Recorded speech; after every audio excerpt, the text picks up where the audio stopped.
Bismillahirrahmanirrahim. Alhamdulillah, wassalatu wassalamu ala Rasulillah.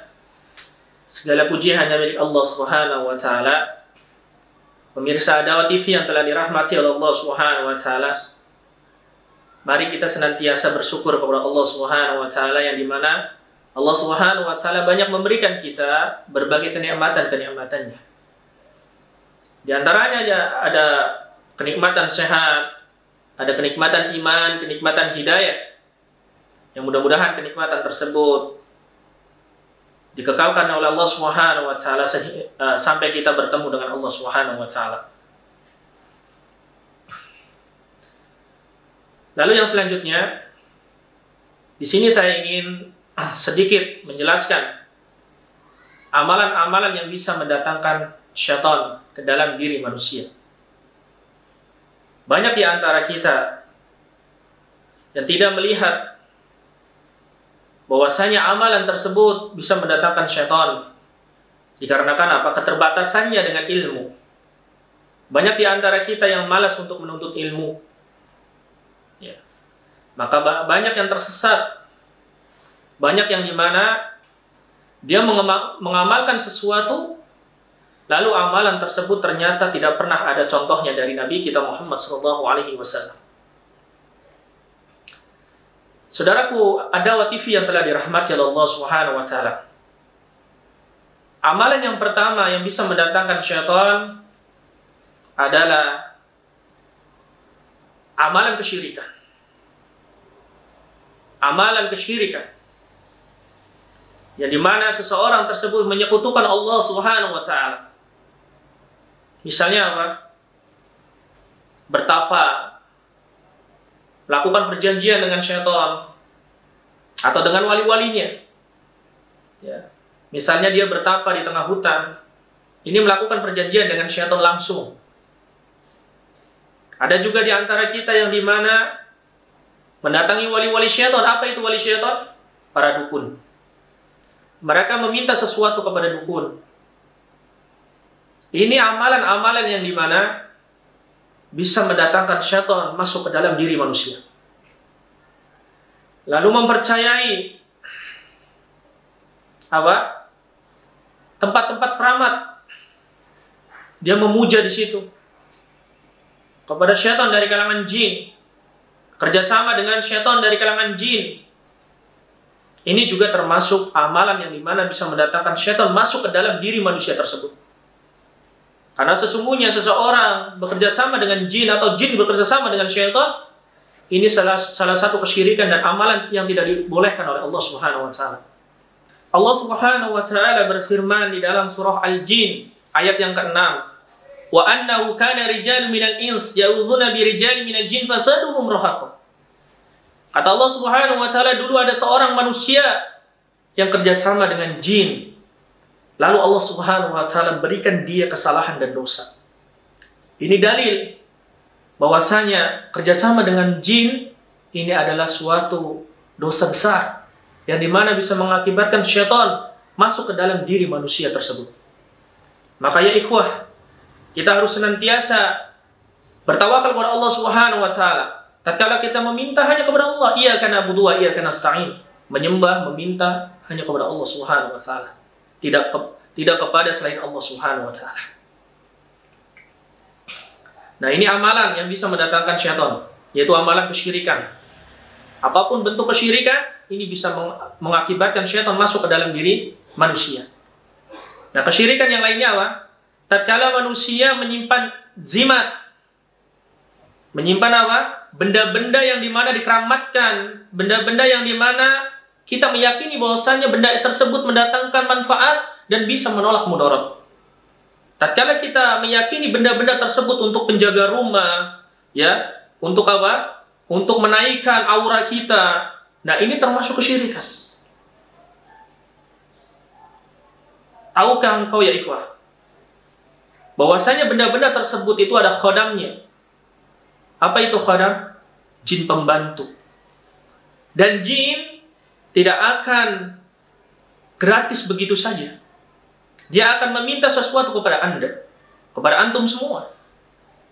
maka senantiasalah berlindung hanya kepada Allah, tidak boleh menggunakan jimat, ya, atau benda-benda yang dimana benda tersebut bisa mendatangkan manfaat atau bisa menolak mudarat. Karena sesungguhnya yang bisa mendatangkan manfaat dan bisa menolak mudarat hanya Allah Subhanahu wa taala. Ya. Maka kita berlindunglah kepada Allah.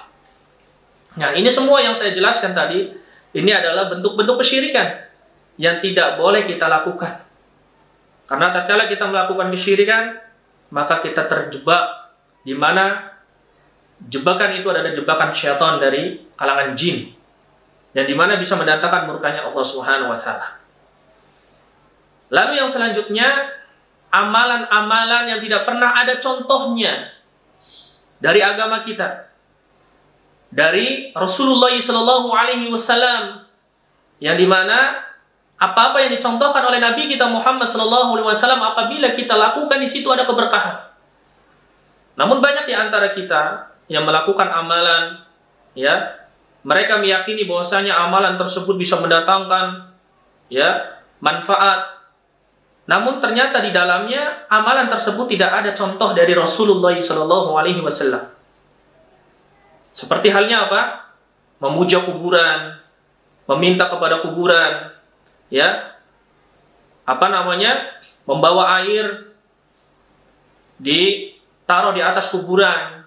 Nah, ini hal-hal amalan yang tidak pernah dicontohkan oleh Rasulullah SAW. Lalu ada di antara kita pun yang mengamalkan amalan-amalan ya jabar sampai 70.000 kali. Nah, ini tentunya amalan yang tidak pernah dicontohkan oleh Rasulullah SAW, maka amalan tersebut bisa mendatangkan syaitan.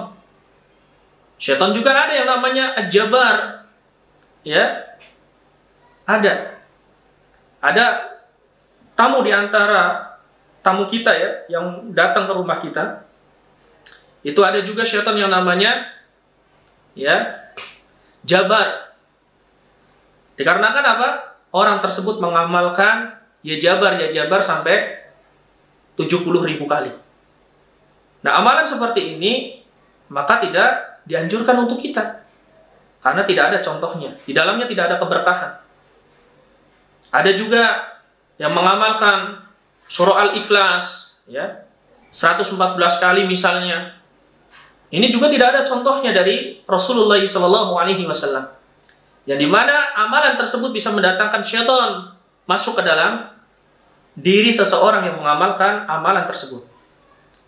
Nah, amalan-amalan tersebut biasanya diamalkan oleh mereka untuk tujuan tertentu, di waktu-waktu tertentu, dan ada pula yang dimana mereka ritual, ya, melakukan ritual untuk amalan tersebut, agar apa? Amalan tersebut itu segera dicapai oleh orang tersebut, ya. Mereka mengamalkan suatu amalan yang dimana ada ritualnya di dalamnya. Ini pun amalan yang tidak dibolehkan.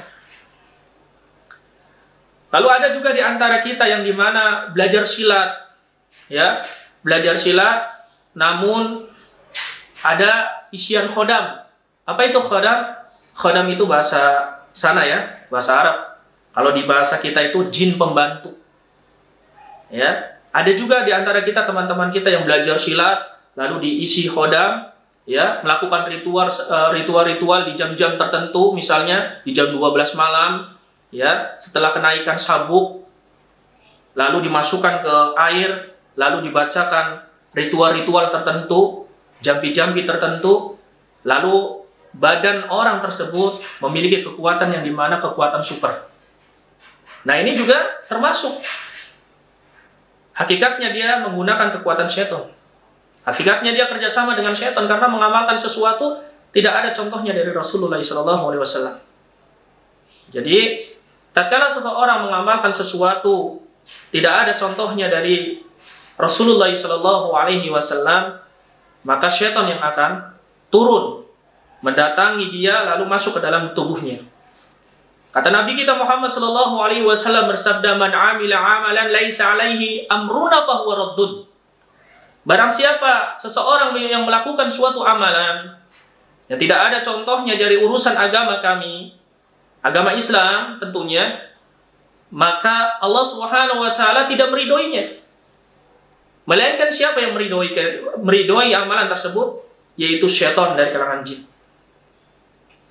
Maka ini harus kita waspada, ya ikhwah, saudaraku, agar kita senantiasa mulai hari ini mengamalkan sesuatu amalan-amalan yang harus ada dalilnya, yang harus berlandasan dengan dalil.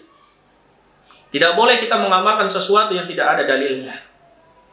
Karena amalan yang tidak ada dalilnya, tidak ada berlandasan dalil yang sahih, maka amalan tersebut bisa mendatangkan syaitan masuk ke dalam diri manusia. Ya. Lalu yang selanjutnya, amalan yang bisa mendatangkan syaitan. Lalu yang selanjutnya kemaksiatan. Ya, kemaksiatan. Misalnya apa? Sudah tahu riba itu dosa, namun dia masih melakukan riba, menghibah, apalagi bermain musik. Ya, ada di antara kita yang mungkin masih mencintai musik, maka bertobatlah kepada Allah Subhanahu wa Ta'ala. Ini amalan-amalan yang dicintai oleh syaitan. Lalu apalagi? Onani. Ya, ini juga mendatangkan syaitan nih. Bagi teman-teman yang masih mencintai onani, maka bertobatlah kepada Allah Subhanahu wa Ta'ala. Ini bisa mendatangkan syaitan. Lalu menggunakan mata kita untuk melihat hal-hal yang dimana di dalamnya ada kemaksiatan. Ini amalan-amalan yang bisa mendatangkan syaitan masuk ke dalam diri manusia.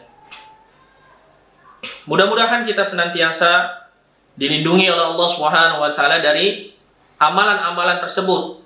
Yang pertama amalan syirik, yang kedua amalan bid'ah, amalan yang tidak pernah ada contohnya dari Rasulullah SAW. Yang ketiga apa? Amalan kemaksiatan. Ya, ini amalan tiga inilah kalau dilakukan oleh kita, maka bisa mendatangkan syaitan masuk ke dalam diri kita, ya ikhwah. Berlindunglah kepada Allah Subhanahu wa Ta'ala dari amalan-amalan tersebut. Senantiasalah kita mengejar ilmu agar kita paham dengan hakikat agama ini, dengan tujuan agama ini diciptakan oleh Allah untuk apa? Ya, agar kita tidak menjadi orang yang bodoh, agar kita tidak menjadi orang yang senantiasa dijebloskan, disesatkan oleh syaitan dari kalangan manusia maupun dari kalangan jin. Barakallahu fiik, mudah-mudahan bermanfaat. Wassalamualaikum warahmatullahi wabarakatuh.